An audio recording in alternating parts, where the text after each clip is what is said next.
हम लोग reported and index देखते हैं, पंचायती एडवांसमेंट इंडेक्स, ठीक। ये 22-23 के लिए इसको कौन लॉन्च करता है, तो इसको पंचायती मिनिस्ट्री लॉन्च करती है। गुजरात इसमें टॉप किया 346 के साथ टॉप किया। बिहार जो है, बिहार एस्पिरेंट ग्राम पंचायत में जो कि 810 बिहार में है, जो कि वो मतलब ग्रेड बी में है। बिहार का कोई भी ग्राम पंचायत ग्रेड A+1 या ग्रेड ए में नहीं है, ठीक। ये आप ध्यान रखिएगा। जस्टिस रिपोर्ट हम लोग देखते हैं कौन निकालता है, टाटा ट्रस्ट निकालता है। इसमें क्या है कि 4 एरिया कवर करता है, कौन, तो पुलिस, जुडिशरी, प्रिजन और लीगल, ठीक।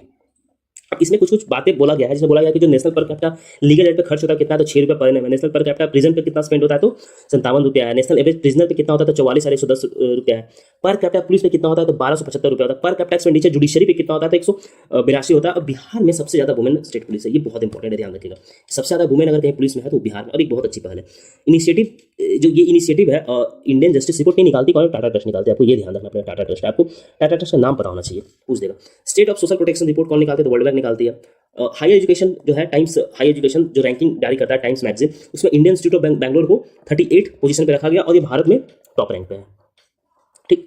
अब हम लोग इकोनॉमिक्स में देखते हैं, ठीक है। हम लोग इसी तरीके से वो कंपार्टमेंट वाइज कर देते हैं कि आपको आसानी से चीज़ों को याद हो सके। अभी जो फाइनेंस मिनिस्ट्री है वो एक्सटर्नल डेट की बात करते हैं, जो कर्ज होता है उसमें बताया गया है कि जो कर्ज था वो पहले से क्या है कि बढ़ा है। जैसे दिसंबर 7 में कितना था, तो 10.7% था, ठीक। और वो जो अब हुआ है वो उसका वैल्यूएशन यूपीज का जो वैल्यूएशन करता है ना, उसके कारण से वो बढ़ गया है, ठीक।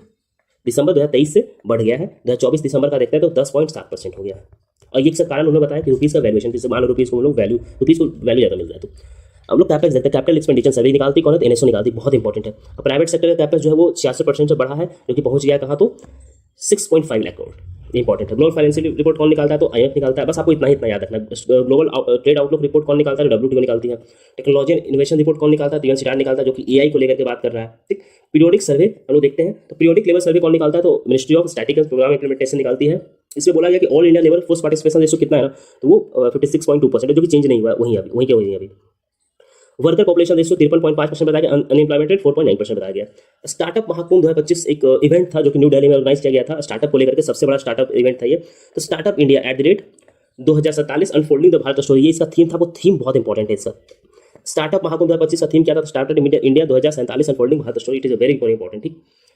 अब हम लोग आगे देखते हैं, वन लाइनर सब देख लेते हैं। तो वन स्टेट वन आरआरबी का जितना जो रैंक जो है, अब ये मिनिस्ट्री ऑफ फाइनेंस लॉन्च किया, क्यों, तो इसका ऑपरेशन को इंप्रूव करने के लिए, कम आरआरबी होगा तो इफिशियंट होगा, कॉस्ट कम होगा और अच्छे से काम करेगा, ठीक। तो घटा करके 28 पे लाने का प्लानिंग है। एक स्टेट में एक आरआरबी हो, उस टाइप से भी बॉडी 43।